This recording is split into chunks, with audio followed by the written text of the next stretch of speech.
नमस्ते दोस्तों, मैं अभिषेक एक बार फिर से आप सभी का स्वागत करता हूं अपने चैनल पे। दोस्तों, मेरा आज का जो टॉपिक है, मैं directly come to the point आता हूं। वो सिंपल सा लॉजिक है कि youth interest in current politics. जैसा कि हमने देखा है, जब से ये डिजिटल इंडिया हो रहा है तभी से काफ़ी यूथ एक्साइटेड हैं in terms of politics. But the problem is with youth that they are still confused how to get the correct information. They just follow the meme, they just follow the forward messages, they just try to pretend what is the propaganda is being launched by the different IT sales by of the particular parties. I'm not saying that कि किसी particular party, but yes, हर पार्टियों के digitalisation होने के बाद उनके separate IT team होती है जो कुछ थोड़े बहुत रूमर्स भी फैलाती है, थोड़े बहुत रियलिटीज भी फैलाती है।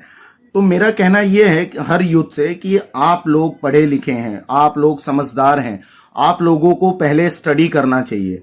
बिना स्टडी किए अगर आप किसी भी जानकार इंसान के सामने जब आप कोई भी पॉइंट रखते हैं तो ट्रस्ट मी, आप लोग बेवकूफ साबित होते हैं। रही बात कि गवर्नमेंट क्या कर रही है और क्या नहीं कर रही है, तो मैं आप लोगों को सिर्फ ये बताना चाहता हूं कि यूथ आप जाइए और स्टडी करिए कि अब तक की गवर्नमेंटों में, मैं ओवरऑल 1947 से लेके ये 2021 चल रहा है, 2021 तक में किस गवर्नमेंट ने एडुकेशन पे कितना काम किया है, किस गवर्नमेंट ने कितने हॉस्पिटल्स बनाए हैं, किस गवर्नमेंट ने अब तक क्या फार्मर्स के लिए बेनिफिट्स लाए हैं, किस गवर्नमेंट ने कितनी एक मिनिमम आय वाले की जो राशि थी उसे तय की है कि वो टैक्सेबल स्लैब में कब आता है।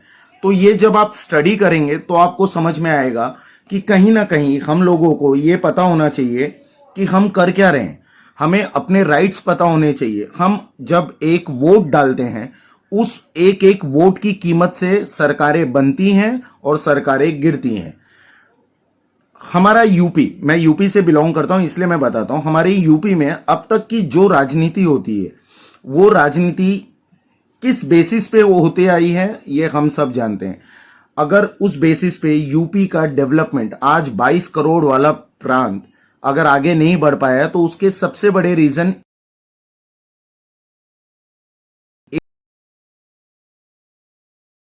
एक ही है, वो ये है कि आपने अपने वोट का अधिकार कभी भी सही जगह पे नहीं दिया है। आप अपने वोट को, मूल्य को समझिए। आप ये भी समझिए कि कितना जरूरी होता है कि आप एक सही दिशा, सही जानकारी और सही उम्मीदवार के साथ जुड़े। देश विषम परिस्थितियों से गुजर रहा है। Putting allegation on any government is a very easiest thing.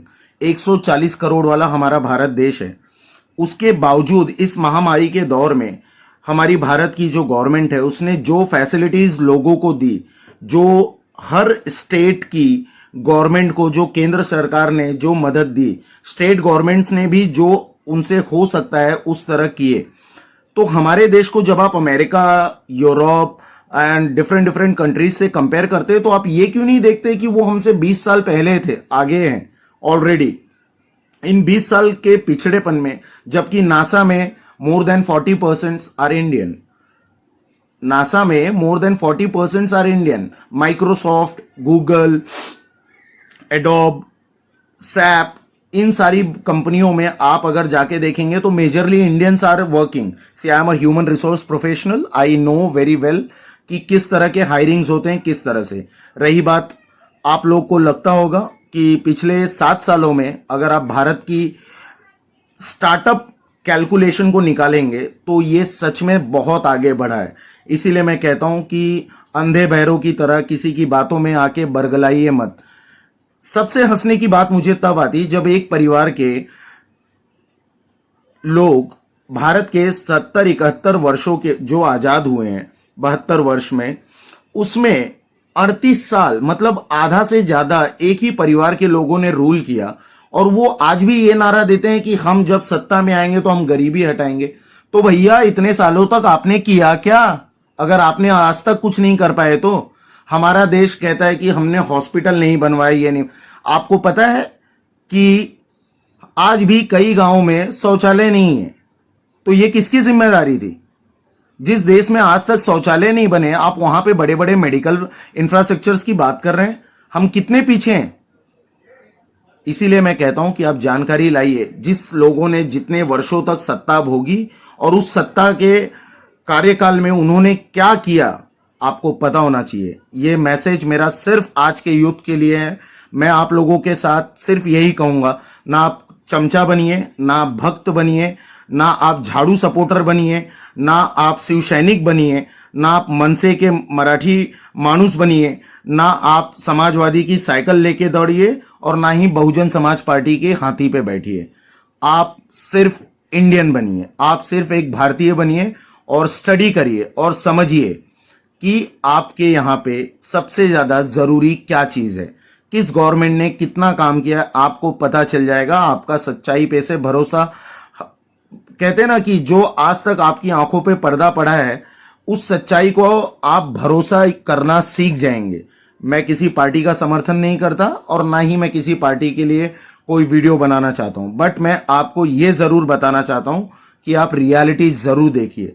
अन्यथा आप जिस तरह अनपढ़, पढ़े लिखे होके भी अनपढ़ साबित होते हैं, उसी तरह आपकी आने वाली पीढ़ियां भी बस ब्लेम गेम करना चालू करेगी और कुछ नहीं।